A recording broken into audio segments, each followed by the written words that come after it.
Alat transportasi yang beroperasi di lautan lepas ini memiliki fungsi utama yakni mengangkut baik penumpang maupun barang-barang tertentu. Kapal tanker sendiri merujuk pada sebuah kapal yang digunakan untuk mengangkut barang seperti cairan, minyak, serta jenis liquid tertentu, bahkan gas sekalipun. Kita pasti sudah tahu betul bahwa pengangkutan beberapa komponen tersebut tidak hanya dilakukan lewat jalur darat saja. Kapal tankerlah yang bertugas untuk melakukan tugas tersebut pada wilayah perairan. Kapal ini memang dirancang khusus untuk melakukan tugasnya dengan baik, tanpa harus menggunakan bantuan peti kemas selain kargo dalam jumlah besar. Distribusi minyak mentah, minyak bumi seperti solar dan bensin serta bahan baku petrokimia menjadi tanggung jawab dari kapal tanker. Selain itu, ternyata kapal jenis ini juga dapat mengangkut kebutuhan dengan jenis angkutan cair berbasis hidrogen, bahkan jus sekalipun. Kapal tanker memang telah didesain sedemikian rupa agar dapat dengan optimal mengangkut komponen tersebut dalam jumlah besar dengan aman tanpa adanya kendala fatal.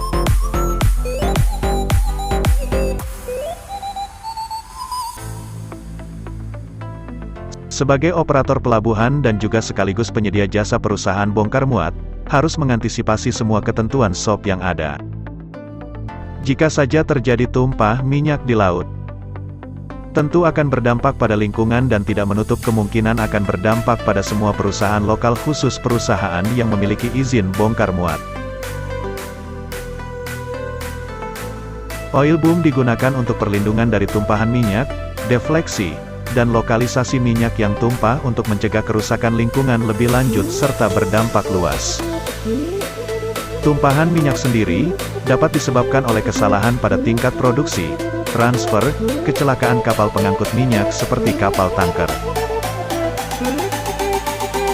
Namun demikian, kapal sudah mengantisipasi dengan cara lain jika sewaktu-waktu adanya kejadian seperti minyak tumpah saat pembongkaran terjadi.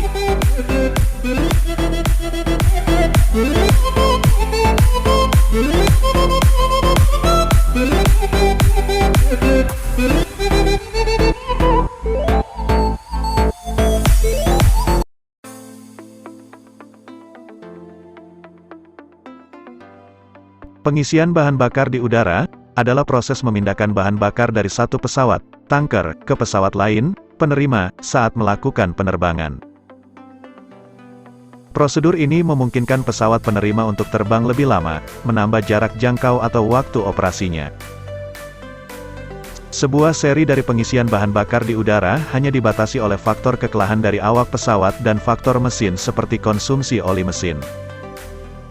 Karena pesawat penerima bisa menambah bahan bakar di udara. Pengisian bahan bakar di udara dapat memungkinkan pesawat lepas landas dengan muatan tambahan seperti senjata, kargo atau personel, dan berat maksimum lepas landas dapat diatasi dengan mengurangi bahan bakar dan mengisinya kembali di udara. Alternatifnya, jarak tempuh di landasan pacu dapat dikurangi saat lepas landas karena beban yang lebih ringan saat lepas landas. Dua sistem utama pengisian bahan bakar di udara adalah satelit dan parasut. Yang lebih mudah diadaptasi pesawat yang sudah ada, dan boom terbang, yang menawarkan kecepatan pemindahan bahan bakar lebih besar, namun membutuhkan operator stasiun khusus. Jutaan pengemudi bisa berebut untuk menemukan bahan bakar untuk melakukan perjalanan musim panas ini, tetapi itu bukan karena kekurangan minyak atau gas. Ada kekurangan pengemudi yang memenuhi syarat untuk mengirimkan produk ke pompa bensin. Kelompok pengangkut truk tangki nasional mengatakan antara 20 hingga 25% truk tangki diparkir karena kekurangan pengemudi.